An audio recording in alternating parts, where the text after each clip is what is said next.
Hi, I'm Daniel Gold, and welcome to the Gold Standard Leadership Lab. By day, I'm a partner at a leading advisory firm where I draw upon my background as an attorney to help my clients succeed.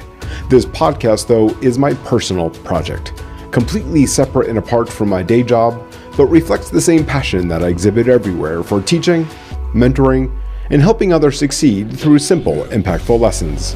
It is my hope that you'll walk away with practical takeaways to help you on your leadership journey. Thanks for being a part of this community and for joining me in the Leadership Lab. Let's get started. As many of you know, I announced in episode 52 that after 1 year of consistently putting out the Gold Standard Leadership Lab every week, and hearing directly from many of you about the difference that this show is making in your lives, I committed to publishing a book on leadership. Now, as part of the work on the final chapter of this book, and really my overall thesis of the book, which is about the golden leadership cycle I created, I picked up a few books about the world's greatest eulogies. That's right, eulogies. And listen, it's not because I'm morbid, but because the research that I was doing took me somewhere that I didn't expect. The more I read, the more I realized that most of us actually have the concept of a eulogy completely backward. We think of it as something that's spoken after the fact. It's someone else's job, a retrospective accounting of a finished life. And all we can hope for is that someone else gets it right for us. Now, here's what's interesting, though, is that it's not what the word eulogy actually means. And the gap between what we think it means and what it really means turns out to be a full leadership framework and aligns perfectly well with my golden leadership cycle. Okay, so let's talk about this word. The word eulogy comes from the Greek word eulogia. And there's two parts. The EU, meaning good or well, and logos, meaning word, reason, or meaning. Now, at its core, a eulogy is really good words. More precisely, it is a well-spoken meaning about a person. Now, here's what most people do not know. The Greeks did not use eulogia only for the dead. The Romans absorbed it and formalized it into laudatio funebris, a public speech delivered in the forum when a citizen of standing died. Those speeches were not expressions of grief, but rather arguments and public reckonings with what the deceased had actually contributed to the republic. So the question the Roman eulogist was answering was not, how did he feel? It was, what did he build, and does any of it still stand? The narrowing to speech at a funeral happening gradually, though, over the years, over the millennia. The word got stuck in a single context and lost almost everything that made the word interesting to begin with. So I want to take it back to the original meaning because it speaks volumes about leadership. So eulogos, as we said, means good words, good reason, or good meaning. The question I want to put to you today is, what is the eulogos of your leadership right now? Not after you retire, not at the service, right now, this week, based on the actual evidence of how you spent your time and attention. So that answer exists whether you look at it or not, in all reality. Now, if you recall way back when in episode 8, I spoke about a post I wrote in 2013 called Write Your Own Eulogy. So I've been thinking about this for quite some time, obviously. When I wrote it, though, I was obviously much younger, more confident than I probably earned the right to be, and the idea felt clean at the time. If you want to know what you truly value, think about what you would want said about you when you are gone. What I did not say clearly, though, is that there are two completely different documents that you could actually write, and most people default to the easier one without even realizing it. So let's talk through this. The first one is an aspirational eulogy. What does that mean? It describes the parent you want to be, the leader who helped others grow, the person who built something worth having, and it is clear and clean about what you want. It is often much less clear about where you actually are. So that's the first kind. The second kind is called the audit eulogy. You write it by looking at last week's calendar, something I covered in episode 43. You reconstruct what you actually did hour by hour, where your attention went, what you chose when you had a choice, and then you ask this question of yourself.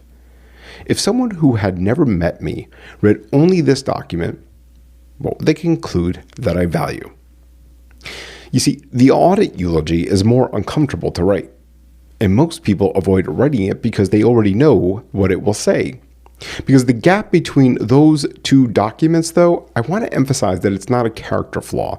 It's just data. It is the specific and measurable distance between who you are and who you intend it to be. The only question that actually matters, though, is whether you have a plan to execute in order to close that gap. And the gap has a name in the Golden Leadership Cycle. That's the reinvention piece of the Golden Leadership Cycle. So let's talk about this a little bit more. Legacy is not built in milestone moments. It's built on an ordinary Tuesday at 10 a.m. It is built whether you slept, whether you moved your body at all, in other words, did you do any exercise in the day, whether you were present at dinner, or whether you were physically in the room but mentally somewhere inside the 9 p.m. email thread. Because there is a big difference. Now, while those questions feel far removed from leadership, they aren't. You cannot hold your composure in a difficult client conversation when your nervous system has been running on cortisol and poor sleep for years. The physical disciplines and the leadership disciplines are on the same track. Now, I learned that myself by finishing my first full marathon a few months ago. Crossing that line did not feel like an arrival for me. It felt like a new question that I needed to ask myself. And that is, what does the data of my daily choices actually say about what I am willing to do? In episode 59, I covered the execution gap. That is, the distance between what leaders say they will do and what they actually do when the moment arrives. So that eulogy exercise is really the same gap, measured over a much longer time horizon. The reason people avoid the audit is fear, and it's not fear of failure, I should add. It's fear of the measurement. Because if I start looking, I will see how far I am from the person I said I was building. And that distance can potentially be painful. So here's what I want to say to that. The distance, it's actually already there. It's there for me, it's there for you, it's there for everybody. It exists whether you measure it or not. You, though, are choosing whether to work with accurate information or a comfortable approximation. That is a notable difference. Now, as I started doing the research for the book, I started tracing what different traditions across history have said about the eulogy and about what a life well led actually leaves behind. And what I found, honestly, is just utterly fascinating.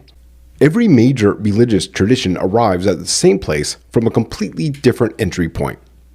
The Jewish tradition has a word for the eulogy called hesped, and in Jewish law, the hesped is not primarily about grief. Its purpose, codified in the Talmud, is to redirect the living. The eulogy is legally required to be delivered in a way that moves the people in the room toward their own better choices. Think about it. That's not sentiment. That is the ripple effect built into the law of mourning.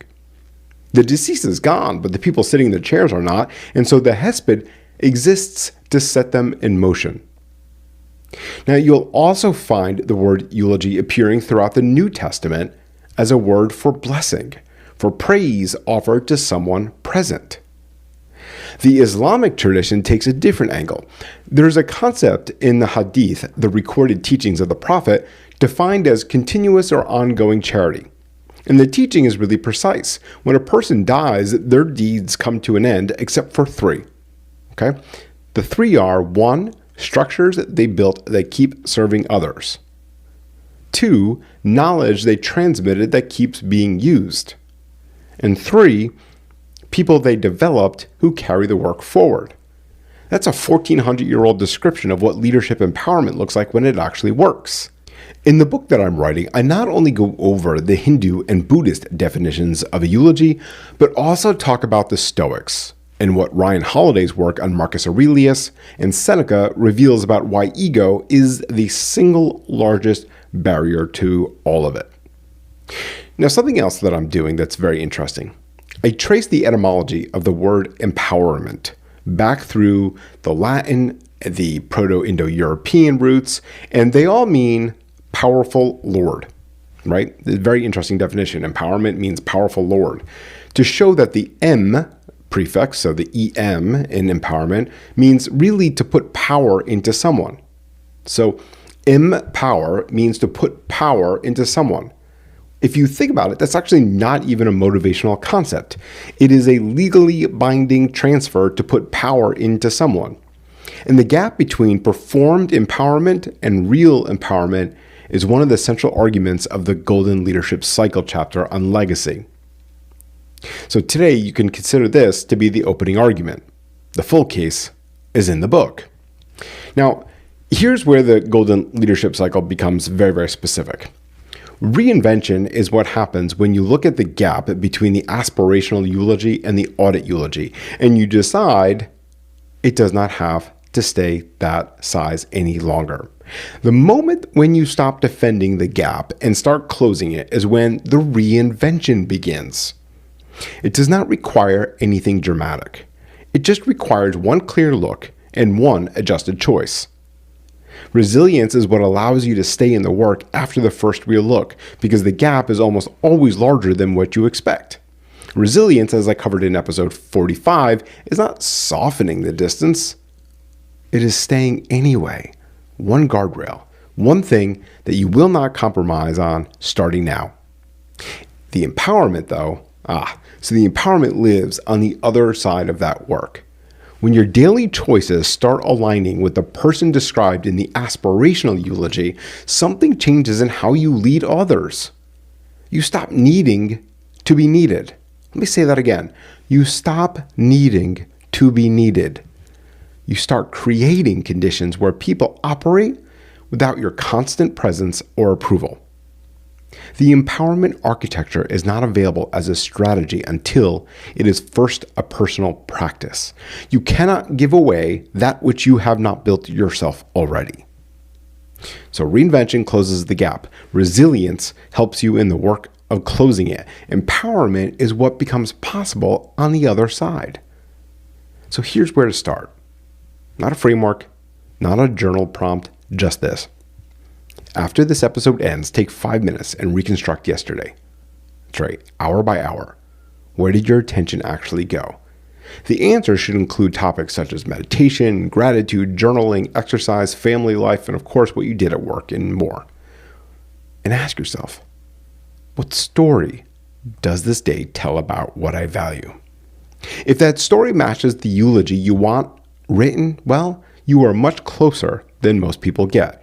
If it does not, that gap is not a judgment. Rather, it is a starting point. What I encourage you to do is to write your own eulogy and read it. Then create a plan with measurable outcomes that helps you close that gap. Because the leaders that are worth following are not the ones who wait to be eulogized. They are the ones who author the logos of their leadership while they still can. Because that, my friends, is the work. And remember, leadership, it isn't about perfection. It is about progress. So take this lesson, put it into action, and continue setting the gold standard in your own life and at work. I'll see you all next time.